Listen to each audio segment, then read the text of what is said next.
ദാസുട്ടി അകത്തേക്ക് കിടത്തിക്കൊള്ളൂ. വേണ്ട, വയ്ക്കോളൂ. എന്നിട്ട് വിവരം അറിയാൻ കാത്തു നിൽക്കുന്നവരോട് പറഞ്ഞേക്ക് പാതി ചത്തുന്ന്. ഇടത്തെ കൈയും ഇടത്തെ കാലും. അത് കണ്ട് ചിരിക്കാൻ താല്പര്യമുള്ളവർക്ക് ഇവിടെ വരാം.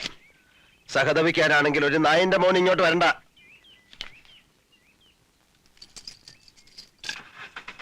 വരേ. പടിഞ്ഞാറ്റ മുറിയില് കുപ്പി ഉണ്ടാവും, ഒന്നിങ്ങെടുക്കൂ. ഇത്തിരി വെള്ളവും. പടിഞ്ഞാറ്റയിലെന്നല്ല, ഈ വീട്ടിൽ എവിടെയും കുപ്പിയില്ല.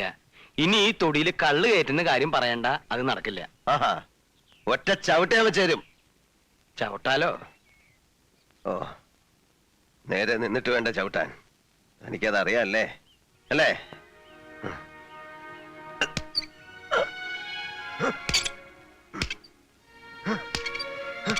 നീല,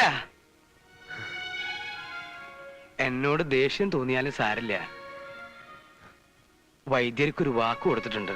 നേരാമണ്ണം പത്യം നോക്കിയാൽ ചികിത്സ കൊണ്ട് ഗുണമുണ്ടാവും. എഴുന്നേറ്റ് നടത്തുന്ന വൈദ്യര് പറഞ്ഞിരിക്കുന്നത്.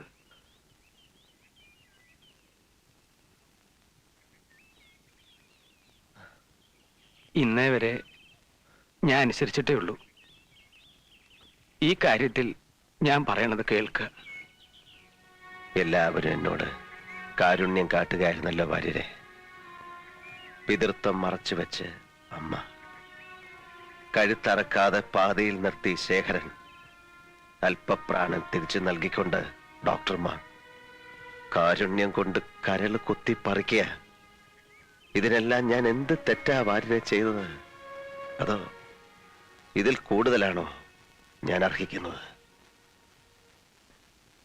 എങ്കിൽ എനിക്ക് വയ്യ വാര്യരെ. ഇനി ഒന്നും നേരിടാനുള്ള കരുത്തെനിക്കില്ല വാര്യരെ. എന്ന് തൊട്ടോ താൻ എന്റെ കൂടെ ഇല്ലേ? ഇന്ന് വരെ ഞാൻ തന്നെ ഒരു അന്യനായി കരുതിയിട്ടുണ്ടോ? ഒരു സുഹൃത്തിന്റെ കൂടപ്പിറപ്പിന്റെ സ്ഥാനം തനിക്ക് ഞാൻ തന്നിട്ടില്ലേ? തരാൻ മടിച്ചിട്ടുള്ള ഒരൊറ്റ അധികാരമേ ഉള്ളൂ, ഒരച്ഛന്റെ. പിഴച്ചു പെറ്റ എന്നെ ഒരു നിമിഷം നിങ്ങൾക്ക് മകനായിട്ട് കാണാം. എന്നിട്ടൊരച്ഛന്റെ സ്നേഹത്തോടെ വാത്സല്യത്തോടെ എന്നെ ഒന്ന് സഹായിക്കാവോ? ഈ ജന്മം ഉപേക്ഷിക്കാൻ ഒരിത്തിരി വിഷം. ഇല്ല,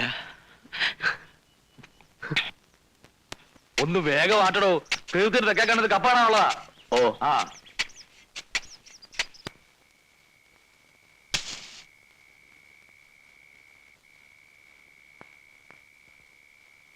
കാലം ഒരുപാടായി നീ ഒരു മോഹമായി മനസ്സിൽ കയറിയിട്ട്. അമ്മാവനും മരുമോനും കൂടി ഒരേ പാത്രത്തിൽ നിന്ന് അതൊരു സുഖമല്ലല്ലോ എന്ന് കരുതി മാറി നിന്നതാ. പറഞ്ഞു, നിനക്ക് എന്താ വേണ്ടത്? പണമായിട്ടോ അതോ പറമ്പോ പാടമോ? എത്ര ഏക്കർ വേണം? ഒരു നിർബന്ധമേ ഉള്ളൂ, ഞാൻ മടുത്ത് അവസാനിപ്പിക്കുന്നത് വരെ ഞാൻ മാത്രമേ പാടുള്ളൂ. ശേഖര, അസമയത്തൊന്ന് വിളിച്ചപ്പോ വാതിൽ തുറന്നത് ഇരിക്കാൻ ക്ഷണിച്ചതും നിന്റെ കേമത്തരം കണ്ടിട്ടല്ല, എന്റെ മാന്യത. മുഖം കറുത്ത് എന്തെങ്കിലും പറയാൻ ഇടവരുത്താതെ പോവാൻ നോക്ക്. വേണ്ട, നാട്യമൊന്നും എന്റെ അടുത്ത് വേണ്ട. ആദ്യം നീലകണ്ഠൻ, പിന്നെ എന്റെ അമ്മാവൻ. ഇനി ഈ ഏഴിലക്കരയിൽ ആർക്കെങ്കിലും നീ പാവരിക്കുന്നുണ്ടെങ്കിൽ അത് ശേഖരനായിരിക്കണം. അതിന് യോഗ്യം ഞാൻ തന്നെ ഉള്ളൂ. യോഗ്യത? നീലകണ്ഠന്റെയും നിന്റെയും പേര് കൂട്ടി പറയാൻ നീ ഇനി ഒരു ജന്മം കൂടി ജനിക്കണം ശേഖര. ഞാൻ വഴങ്ങിയിട്ടുണ്ട് നീലകണ്ഠന്റെ മുമ്പിൽ. തേടി വന്നതല്ല, ആ പൗരുഷത്തിന്റെ മുന്നിൽ ഞാൻ ചെന്ന് വീഴുകയായിരുന്നു. ഒടുവിൽ എന്നോട് മാറി നിൽക്കാൻ പറഞ്ഞപ്പോൾ എന്റെ നിസ്സഹായാവസ്ഥയിൽ രക്ഷകനായി വന്നതായിരുന്നു നിന്റെ അമ്മാവൻ. ദുരുദ്ദേശത്തോടെയാണെങ്കിലും എനിക്ക് വേറെ വഴിയില്ലായിരുന്നു.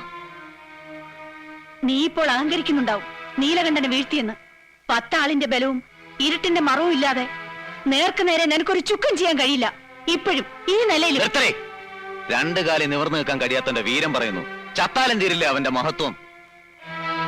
ഓർമ്മ വെച്ച നാളെ തൊട്ട് ഞാൻ അനുഭവിക്കുന്ന നാണക്കേട്.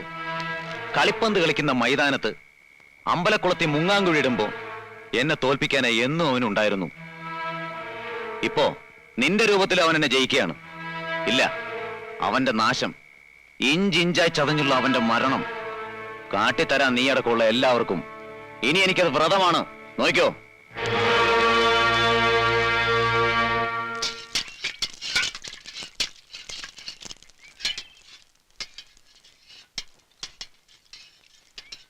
വൈദ്യരെ, വല്ല ഗുണമുണ്ടാവുമെന്ന് തോന്നുന്നുണ്ടോ, അതോ പോക്ക് തന്നെയാണോ?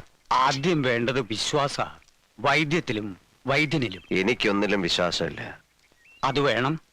മനസ്സും കൂടെ മരുന്നിന്റെ ഒപ്പം പ്രവർത്തിക്കണം. ആദ്യം ഈ നിരാശ അങ്ങോട്ട് മാറ്റുക. ഞാൻ എപ്പോഴും പറയാറില്ലേ, താൻ പ്രസംഗിക്കണ്ട.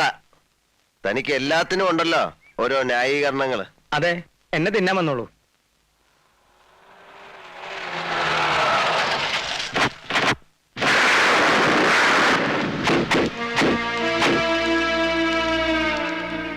ആരാ അത്? നീലാണ്ട, ഞാനാടാ ശേഖരൻ. നീ ചത്തിട്ടില്ലെന്നറിഞ്ഞപ്പോഴാ എനിക്ക് സമാധാനായത്. ഇനി കളി ഞാൻ തുടങ്ങാൻ പോണേ ഉള്ളൂ. ഓരോന്ന് എണ്ണി പറഞ്ഞു ഞാൻ കുത്തും. എന്നിട്ട് ഇഞ്ചിഞ്ചായി, ഇല്ല കൊല്ലില്ല, പകുതി ചത്ത നിന്നെ കൊല്ലുന്നതിൽ എന്താ രസം? ചികിത്സ നടക്കട്ടെ, ഞാൻ കാത്തിരിക്കാം. 2 കാലയിൽ എഴുന്നേറ്റ് നടക്കാറാവുമ്പോ നിന്നെ ഞാൻ എന്റെ അടുക്ക വരുത്തും.